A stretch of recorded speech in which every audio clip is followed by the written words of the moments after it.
La science et nous. Une émission proposée par Sylvie Vauclair.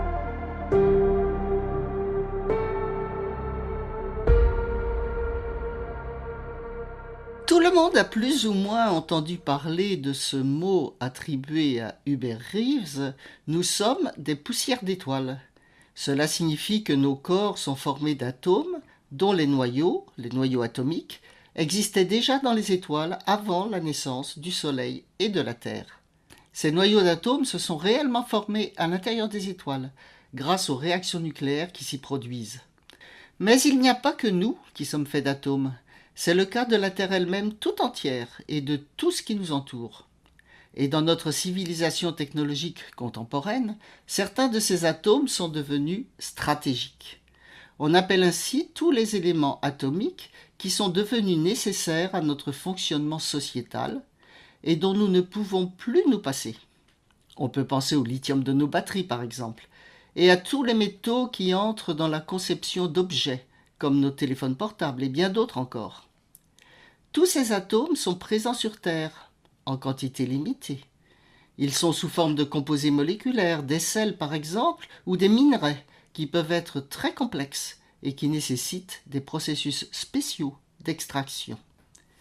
L'étude de ces métaux stratégiques sur Terre est très intéressante pour plusieurs domaines, scientifiques, sociétals, politiques. On peut étudier d'où ils viennent, dans quelles circonstances les étoiles ont pu les fabriquer, comment ils se sont solidifiés au moment de la formation de la Terre, comment ils se sont associés à d'autres éléments pour former des minerais, à quel endroit ils se sont déposés, comment ils sont extraits, à quoi ils servent dans notre vie quotidienne et quels sont les enjeux politiques associés.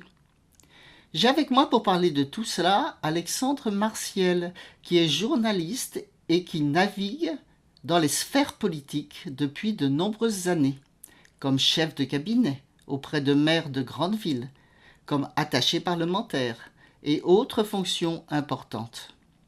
Mais ce n'est pas pour ses activités politiques que j'ai invité Alexandre. C'est parce qu'il se passionne depuis au moins 10 ans sur ce sujet des métaux stratégiques, sur lesquels il a accumulé énormément d'informations de toutes sortes. Il a récupéré des morceaux de minerais correspondant à la plupart des éléments du tableau bien connu de Mendeleïev. Il a créé ce qu'il appelle une matériothèque, a rencontré de très nombreuses entreprises et laboratoires en France et à l'étranger. Et l'étude détaillée de ces métaux stratégiques est évidemment menée en relation avec la transition énergétique. Bonjour Alexandre. Bonjour Sylvie. Tu t'es donc construit un savoir considérable sur ce sujet des métaux stratégiques. Tu en parles dans les écoles, tu donnes des conférences, tu es devenu consultant formateur, tu as écrit des livres. Tout ça pour attirer l'attention de l'ensemble des êtres humains sur l'importance de ces métaux et les problèmes sous-jacents, sociétaux, environnementaux et géopolitiques. Dis-nous d'abord, si tu veux bien, comment tu as construit cette super collection d'éléments stratégiques et pourquoi tu es allé rencontrer des ingénieurs, des chercheurs, des directeurs scientifiques de très nombreuses entreprises et de nombreux laboratoires scientifiques. Ça a démarré il y a 10 ans. Ça a démarré par un exercice de style d'abord. D'abord, je suis retombé sur le tableau périodique. On a tous croisé sur les bancs de l'école le tableau périodique. Ce tableau périodique, peut-être que c'est les gens qui s'en souviennent pas, on peut rappeler que ça rassemble tous les éléments chimiques qui existent et pour des raisons chimiques justement, de comportement, ils sont dans des colonnes et des lignes, c'est ce qu'on appelle le tableau de Mendeleïev. Le tableau de Mendeleïev, 118 éléments et j'ai eu à dessein de rassembler tous ces éléments. Alors de les rassembler d'abord dans leurs applications physiques, de les rassembler sur leur forme métallique et également la recherche des minerais correspondant à chacun de ces atomes. Et c'est à partir de là que les choses ont vraiment commencé, c'est-à-dire je suis passé d'un exercice de style à une enquête approfondie sur les atomes et les applications dans le monde. Il faut dire que quand la Terre s'est solidifiée, puisque moi je parle un petit peu à un niveau astrophysique, quand la Terre s'est solidifiée, tous ces éléments chimiques, ils ne sont pas restés à l'état pur. C'est ça. Ils se sont associés, enfin certains, rarement. Mais rarement, mais la plupart du temps, ils se sont associés à d'autres éléments pour former justement ce qu'on appelle des minerais. Et donc c'est tout un travail d'extraire les éléments individuels à partir des minerais. C'est tout le travail, toute la difficulté à la fois de l'extraction, encore que celle-ci est peut-être la moins complexe, l'extraction à proprement parler, mais c'est surtout le raffinage, la séparation de ces éléments à l'intérieur même d'un minerai, et qui d'ailleurs donne un avantage concurrentiel à certains pays par rapport à d'autres, parce que parfois on peut ne pas avoir les minerais, mais avoir la capacité industrielle, c'est le cas pour les terres rares notamment, d'aller séparer dans une roche qui ressemble à rien quasiment, mais où on a tous ces éléments-là qui sont réunis.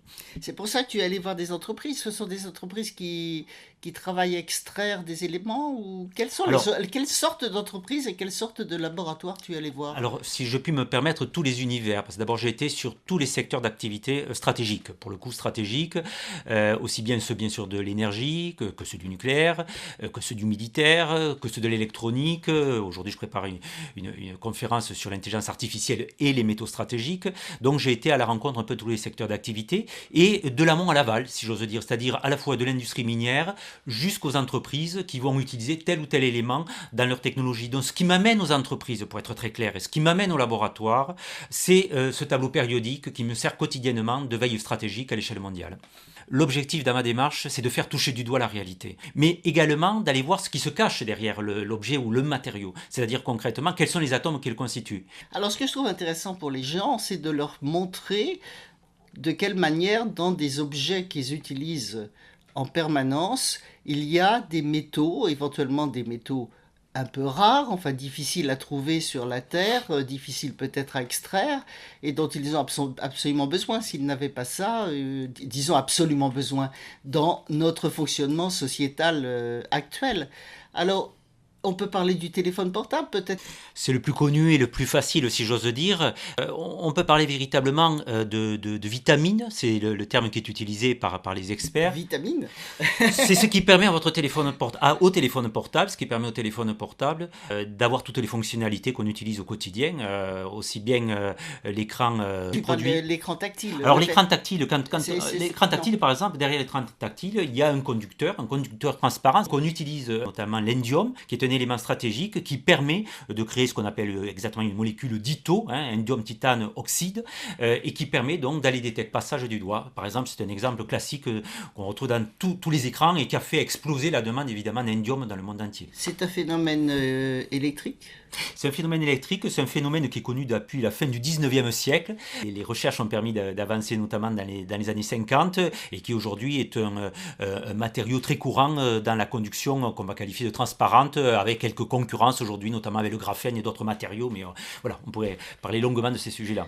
Donc de l'indium, si j'ai bien retenu, dans les téléphones portables, dans l'écran. Et tu parlais de... Qu'est-ce que tu voulais dire par vitamine? Alors ces vitamines, parce que d'abord c'est en très petite quantité qu'on les trouve, c'est-à-dire que quand on pèse un téléphone portable, la fameuse vitamine ne représente que quelques 0,1% du poids d'un téléphone portable, le reste c'est pour l'essentiel de l'aluminium, du silicium pour l'écran, de l'aluminium pour le cadre, d'autres éléments assez lourds, notamment la batterie avec le lithium. Mais enfin, j'ai toujours pas bien compris, excuse-moi, ce que tu appelles vitamine par rapport Alors, à quels petite éléments, quantité, alors éléments, très petite oui, quels quantité, éléments? une soixantaine d'éléments, rien que ça. On a parlé de l'indium, j'en ai oublié 60 autres. Ah. Donc ce sont ces 60 vitamines, si j'ose dire, qui sont en très petite quantité, je l'ai précisé, 0,1% du poids d'un téléphone portable, donc très petite quantité, mais indispensable à toutes les fonctionnalités d'un téléphone portable tel qu'on l'utilise au quotidien. Alors ça c'est le premier élément qui montre que ce sont des vitamines, qu'elles sont en petite quantité et qu'elles sont extrêmement stratégiques et dopantes, si j'ose dire. Le terme d'ailleurs est utilisé dans le monde de l'électronique, le dopage. Mais également, on les retrouve en très petite quantité, à des faibles teneurs, selon l'expression, dans les minerais. En clair, à la tonne de roche, souvent elles ne sont qu'à des quantités de quelques grammes, ce qui fait évidemment d'où l'élément de métaux rares, terres rares, souvent parce que c'est toute petite quantité. Donc des petites quantités et des vitamines indispensables dans nos technologies du quotidien. Alors si je comprends bien, quand on a un minerai, bon, d'abord le minerai, il faut savoir que c'est un minerai intéressant, parce que comme tu disais, c'est souvent des pierres comme les autres, presque. C'est la différence entre minerai et minéral. Quand on est collectionneur de minéraux, on aime les belles cristallisations, on aime les belles couleurs. Quand on est passionné par les minerais comme je le suis, on n'aime pas les belles couleurs. On appelle ça même, certains de mes copains dans certains laboratoires de géologie parlent de minéraux, de minerais moches. C'est ceux-là qui sont importants pour c'est cela qui pour conditionne l'économie, pour tout ça. Oui. C'est cela qui conditions de l'histoire de l'humanité. Tu l'as bien dit, tout a démarré dans les étoiles, mais très vite, les hommes sur Terre se sont appropriés ces minerais. On en a extrait les premiers métaux, c'est les fameux grands âges de l'humanité, l'âge de fer, l'âge de bronze, voilà, l'âge de l'acier au 19e siècle. Et très vite, tout s'est accéléré au 20e siècle, notamment à l'utilisation de l'ensemble des éléments du tableau périodique. On n'en utilisait qu'une dizaine jusqu'au début du 20e siècle, et milieu du 20e siècle jusqu'à aujourd'hui, maintenant on utilise quasi la totalité des éléments du tableau périodique. Mais alors quand on a un minerai, donc ça veut dire qu'il y a là-dedans toutes sortes d'éléments, associés à d'autres éléments pour faire des molécules. Et parmi tous ces éléments-là, il y en a quelques-uns qui sont en très petite quantité, tu dis 0,1% ou quelque chose comme ça, qui sont ceux qui sont importants pour la technologie et tout ça. Alors pour la technologie et pour nos grands desseins écologiques qui parfois ont des impacts catastrophiques à l'échelle mondiale. L'exemple type, c'est celui du pot catalytique. Le pot catalytique d'une voiture, d'une voiture, tout à fait, pour assurer une dépollution, si j'ose dire, des gaz d'échappement.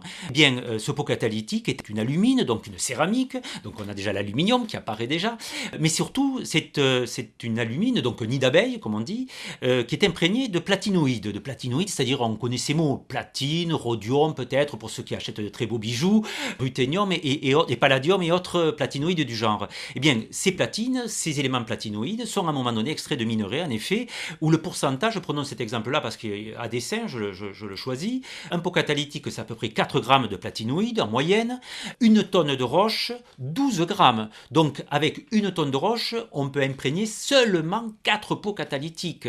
Donc, c'est dire combien la teneur, comme tu disais très justement, dans ces roches est extrêmement faible, mais extrêmement stratégique. Ces éléments sont extrêmement stratégiques tout en étant produits de manière très, très minimale.